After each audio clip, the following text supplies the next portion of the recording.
Hi, this is Avinash Sharma और आज का सेशन है CTE कॉमन टेबल एक्सप्रेशन। जैसे कि आप देख सकते हैं आपका टाइटल में मैंने लिखा है डिवाइड एंड कॉन्कर। यही पर्पज़ है आपका CTE का। किस सिनेरियो में ये काम करती है? सपोज आपने एक SQL क्वेरी लिखी है जो कि बहुत ही लॉन्ग है और कॉम्प्लिकेटेड है। क्या आपने सब क्वेरी को बहुत यूज़ किया हुआ है और वो बहुत ही कॉम्प्लेक्स बन गई है, या आपने व्यू में यूज़ किया हुआ है क्वेरीज को और वो भी आपकी बहुत कॉम्प्लेक्स बन गई है। तो उस केस में CTE आपको बहुत हेल्प कर सकती है। वो कैसे हेल्प कर सकती है? CTE के थ्रू आप क्या कर सकते हैं, लार्ज क्वेरी को आप डिवाइड कर सकते हैं स्मॉल स्मॉल क्वेरी में। इससे क्या होगा, आपका उसकी रीडेबिलिटी आपकी बेटर हो जाएगी और मेंटेनेंस भी आपका बेटर हो जाएगा। और उन्हीं क्वेरी के थ्रू आप क्या कर सकते हैं, multiple temporary result set create कर सकते हैं और अगर ज़रूरत पड़े तो आप उनको ज्वाइन करके एक नया रिजल्ट सेट क्रिएट कर सकते हैं। और अब बात करते हैं कि CTE को हमें क्यों यूज़ करना चाहिए। इसके कुछ रीज़न है। जैसे कि पहला रीज़न है रीडेबिलिटी। इसका मतलब ये है कि जब आपकी क्वेरी बहुत ही कॉम्प्लेक्स हो जाती है तो उस केस में CTE को यूज़ करके आप उस कॉम्प्लेक्स क्वेरी को डिवाइड कर सकते हैं मल्टीपल क्वेरी के अंदर। इससे आपकी जो है रीडेबिलिटी और मेंटेनेंस दोनों बहुत ईजी हो जाएंगे। नेक्स्ट आपका रैंकिंग। अगर आप जैसे कुछ विंडो फंक्शन यूज़ करना चाहते हैं तो उस केस में भी आपका CTE आपके लिए बेस्ट अप्रोच है, आप यूज़ कर सकते हैं। इसके बाद है आपका रिकर्शन।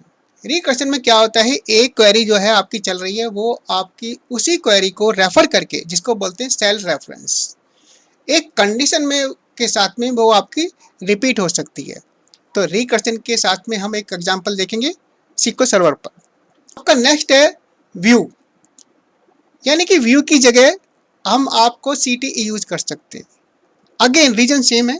अगर आपका व्यू बहुत कॉम्प्लेक्स है तो CTE से आप उसको एक इजी वे में इसको मैनेज कर सकते हैं। और अब बात करते हैं टाइप्स ऑफ CTE। ये दो तरह की होती है, recursive and non recursive. Non recursive में आप क्या करते हैं कि सिंगल CTE या आप मल्टीपल CTE क्रिएट कर सकते हैं और उससे क्या होता है, एक टेम्परेरी रिजल्ट सेट क्रिएट होता है जिसके ऊपर आप DML स्टेटमेंट यानी कि update delete select statement apply कर सकते हैं। रिकर्सिव में क्या होता है कि CTE ही अपने आप को रेफर करती है। इसमें कंडीशन होती है और कंडीशन जब तक आपकी फुलफिल नहीं होती है, आपकी वो CTE ही रिपीटेडली एग्जीक्यूट होती रहती है। और अब देखते हैं कि CTE क्रिएट कैसे होता है। CTE क्रिएट करने के लिए सबसे पहले हम जो विद है कीवर्ड है इसको यूज करते हैं। उसके बाद CTE का नाम, ये यूजर डिफाइंड है, कुछ भी हो सकता है। उसके बाद आपका कॉलम लिस्ट जो कि रिजल्ट सेट में आपका ये सेलेक्ट स्टेटमेंट में एक्सेस होगा, ये ऑप्शनल है। उसके बाद आपका है CTE की बॉडी, यहाँ पर आप SQL स्टेटमेंट लिखते हैं और इसके बाद जब आपका CTE खत्म हो जाता है, यहाँ लास्ट में इमीडिएट ऑफ दिस CTE, यहाँ आप सेलेक्ट डिलीट और अपडेट स्टेटमेंट आप यूज कर सकते हैं जो कि आपका टेम्परेरी रिजल्ट सेट के ऊपर अप्लाई होगा। अब बात करते हैं इस ID नेम कॉलम लिस्ट की। ये ऑप्शनल होता है।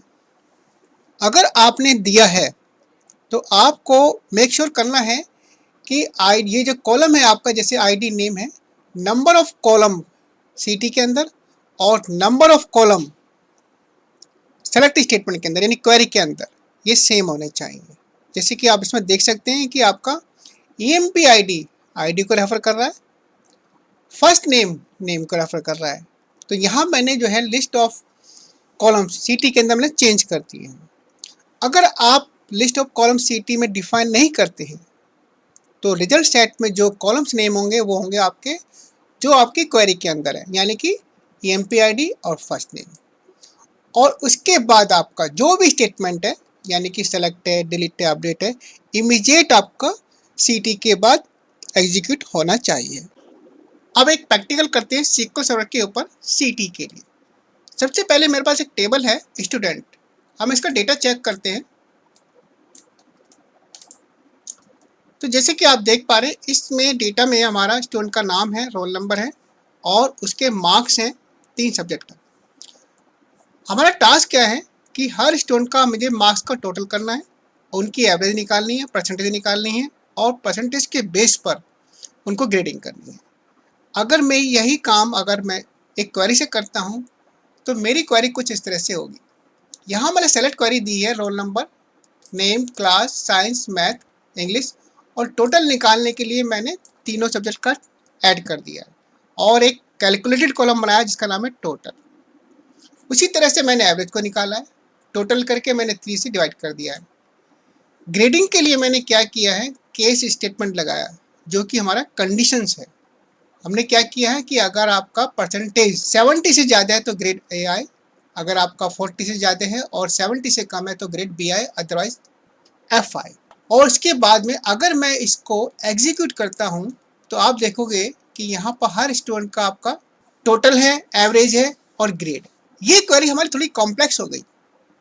हम क्या कर सकते हैं, इसी चीज़ को, इसी टास्क को हम सीटी से भी कर सकते हैं। अब जैसे कि देख सकते हैं यहाँ पर एक सीटी क्वेरी लिखी हुई है और इसमें मैंने क्या किया हुआ है, जो क्वेरी हमने यूज़ की थी मैंने सीटी में उसको मल्टीपल में डिवाइड कर दिया। सीटी का एक्चुअली पर्पज होता है डिवाइड एंड रूल या डिवाइड एंड कॉन्कर। यहाँ मैंने क्या किया है, सबसे पहले विद ये आपके सीटी आपके स्टार्टिंग है और सीटी का नाम सीटी टोटल। इसके अंदर मैंने जो क्वेरी लिखी है आपका सेम आपका फार्मूला है, तीनों सब्जेक्ट का टोटल करके मैंने यहाँ पर एक टोटल बना दिया। ये हमारा पहला रिजल्ट सेट हो गया। इसके बाद मैंने कॉमा करके और दूसरी सीटी जो बनाई है मैंने, इसमें मैंने क्या किया, एवरेज निकाल लिया है। तो ये हमारा दूसरा रिजल्ट सेट हो गया। फिर मैंने एक और सीटी बनाया, कॉमा करके मैंने बनाया सीटी ग्रेड और यहाँ पर मैंने इसी सीटी के बॉडी के अंदर आपका केस स्टेटमेंट के साथ में ग्रेडिंग कर दी है। उसके बाद ये मेरे पास 3 रिजल्ट सेट्स हो गए, सीटी टोटल, सीटी एवरेज एंड सीटी ग्रेड। तो ये एक तरह का आपका टेम्परेरी रिजल्ट सेट है, यानी कि टेम्परेरी टेबल है। अब मैं क्या करूँगा, मैंने जॉन लगा करके यहाँ पर और मेन टेबल के साथ में मैंने क्या किया, इन सब का पूरा एक कैलकुलेशन कर दिया, स्टूडेंट का टोटल, स्टूडेंट का मार्क्स और स्टूडेंट की ग्रेडिंग। चलिए मैं इसको एग्जीक्यूट करता हूँ। तो देखिए हमारे पास सेम रिजल्ट आ गया, लेकिन इसका बेनिफिट क्या हुआ, इसका बेनिफिट ये हुआ जो कि हमारी कॉम्प्लेक्स क्वेरी थी उसमें क्या किया हमने, उसको डिवाइड करके सिंपल रिजल्ट सेट में इसको डिवाइड कर लिया। इससे क्या हो गया, हमारा मेंटेनेंस और रीडेबिलिटी ये आपका बहुत ही सिंपल हो गया। तो इस तरह से आप सीटी को यूज कर सकते हो। अभी जो हमने एग्जांपल देखा सीटी का, उसको हम डायग्राम से भी समझ सकते हैं।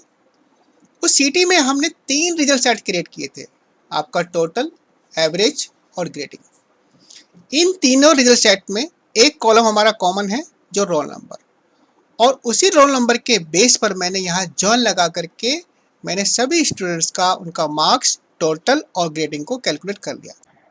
रिकर्सिव सीटी, रिकर्सिव सीटी वो होता है जो अपना आप को रेफर करता है। ये तब यूज होता है जनरली जब हम किसी टास्क को रिपीटेडली एग्जीक्यूट कराना चाहते हैं एक कंडीशन के साथ में, और हमारे पास एक टेबल है जिसमें डेटा एक हायरार्की फॉर्म में है और एक कॉलम दूसरे कॉलम को रेफर करता है, यानी कि प्राइमरी की और फॉरेन की। तो उस केस में हम सीटी यूज कर सकते हैं। सीटी के 3 पार्ट होते हैं, जैसे कि पहले पार्ट में उसका आपका नाम है और कॉलम की लिस्ट है। उसके बाद बॉडी के अंदर पहली डेफिनेशन है जिसको हम बोलते हैं एंकर मेंबर और इनिशियल क्वेरी, क्योंकि ये आपकी क्वेरी एक ही बार एग्जीक्यूट होती है, बेस क्वेरी कहते हैं या इसको बेस रिजल्ट भी कह सकते हैं। सेकेंड हमारी यूनियन ऑल। यूनियन ऑल क्या करेगा, उसके बाद जो क्वेरी लिखी हुई है उसको बोलते हैं रिकर्सिव क्वेरी। ये क्वेरी आपका रिपीटेडली एग्जीक्यूट होगी, इससे जो रिजल्ट आपका जनरेट होगा वो यूनियन ऑल के थ्रू बेस क्वेरी में आपका जॉइन हो जाएगा। और फाइनली जब आपकी कंडीशन फुलफिल हो जाएगी और जो रिजल्ट सेट आएगा हम उसको एक्सेस कर सकते हैं क्वेरी के सीटी के बाद। अब रिकर्सिव सीटी का एक छोटा सा एग्जांपल देखते हैं। जैसे कि आप देख सकते हैं कोड के अंदर यहाँ पर एक सीटी है जिसका नाम है सीटी रिकर्सिव। इसके अंदर एक फील्ड है जिसका नाम है कॉलम 1। बॉडी के अंदर हमारी पहली स्टेटमेंट है सेलेक्ट 1।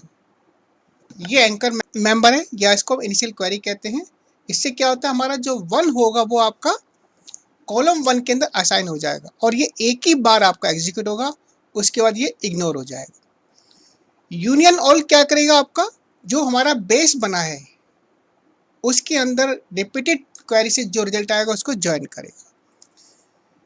जो हमारी रिकर्सिव क्वेरी है, सेलेक्ट कॉलम +1 और फ्रॉम सीटी रिकर्सिव, यानी कि ये सेम सीटी को रेफर कर रहा है और सेम सीटी के अंदर हमारा कॉलम कौन सा है, कॉलम 1। उसी फील्ड को हम चेक कर रहे हैं कि जब तक उसकी वैल्यू लेस देन 10 है तो ये सीटीई रिकर्सिव क्वेरी आपकी एग्जीक्यूट होती रहे। हम हर बार क्या कर रहे हैं, कॉलम 1 की वैल्यू को इंक्रीज कर रहे हैं। तो जैसी आपकी कंडीशन फुलफिल हो जाएगी, ये सीटी का आपका प्रोसेस खत्म हो जाएगा और उसके बाद हम इसको यहाँ से कॉलम 1 को एक्सेस कर सकते हैं। चलिए देखते हैं। जैसे कि आप देख सकते हैं कि यहाँ पर हमारा जो आउटपुट आया वो आपका 1 से लेकर 10 तक। तो इस तरह से आप रिकर्सिव सीटी को यूज कर सकते हैं। अब हम सीटी का एक और एग्जांपल देख सकते हैं। मेरे पास एक टेबल है एम्प्लॉइज, मैं इसका डेटा चेक करता हूँ। तो आप डेटा में देख सकते हैं यहाँ पर employee ID, first name, manager ID, यानी कि आपका एम्प्लॉय आईडी मैनेजर आईडी को रेफर करता है।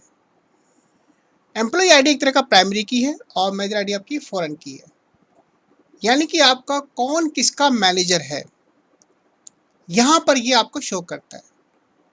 हमें क्या करना है, हमें मैनेजर के साथ में, मैनेजर आईडी के साथ में मैनेजर का नाम भी यहाँ पर निकालना है। तो इसी चीज़ को हम सीटी से इजीली कर सकते हैं। तो जैसे कि आप देख सकते हैं यहाँ पर हम सीटी क्रिएट करें जिसका नाम है सीटी रिपोर्ट्स। उसके बाद यहाँ पर है आपका एंकर मेथड और इनिशियल क्वेरी। इसमें हमने employee ID, first name, manager ID और एम्प्लॉइज हमारी टेबल है जहाँ पर हमने लिखा मैनेजर आईडी इज नल, क्योंकि पहला रिकॉर्ड ऐसा है जिसकी इसमें एम्प्लॉय का कोई मैनेजर नहीं है, यानी वो खुद एक मैनेजर है। इसके बाद यूनियन ऑल आपका रिकॉर्ड ज्वाइन करने के लिए। ये क्वेरी आपका, दिस इज द आपका रिकर्सिव क्वेरी। इसमें फर्स्ट एग्जीक्यूशन में क्या होगा, पहले हम इसको रिजल्ट से चेक करते हैं। देखिए जैसे कि आप देख सकते हैं आपका एम्प्लॉय आईडी 101, इसमें मैनेजर आईडी नल है, लेकिन जब आपका ये क्वेरी यानी कि रिकर्सिव क्वेरी एग्जीक्यूट होगी सेकेंड एप्ट में 102, इसको सर्च करेगी आपका सीटी के अंदर और सीटी के अंदर ऑलरेडी आपका 101 है। फिर आपका थर्ड अटेम्प्ट में ये सर्च करेगी आपका 103 और 103 का आपका जो मैनेजर है वो आपका 101, ये भी ऑलरेडी सीटी में है। तो इस तरह से आपको पूरी टेबल को स्कैन करेगी रिकर्सिव के थ्रू। तो जो रिजल्ट आया आपके आप देख सकते हैं, लेकिन यहाँ पर हमारे क्या मैनेजर का नाम नहीं है, क्योंकि हमने जो प्रिंट किया है वो सीटी का रिजल्ट को प्रिंट किया है। अब मैनेजर का नाम लाने के लिए यहाँ पर हम एक सब क्वेरी ऐड कर सकते हैं।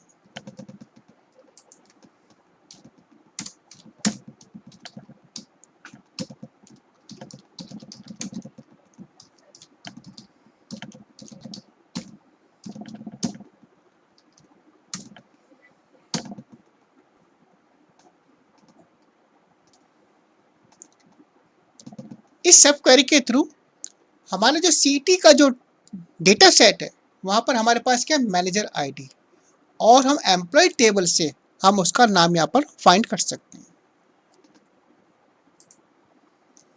तो जैसे कि आप रिजल्ट में देख सकते हैं यहाँ पर एम्प्लॉय आईडी, एम्प्लॉय का नेम, देन मैनेजर आईडी और मैनेजर का नेम। तो इस तरह से आप इसको कहते हैं हम हायरार्किकल डेटा। तो यहाँ पर सीटी भी हमारी बहुत हेल्पफुल होती है। अब सेम प्रॉब्लम को हम सेल्फ जॉइन के साथ भी इसको सॉल्व कर सकते हैं।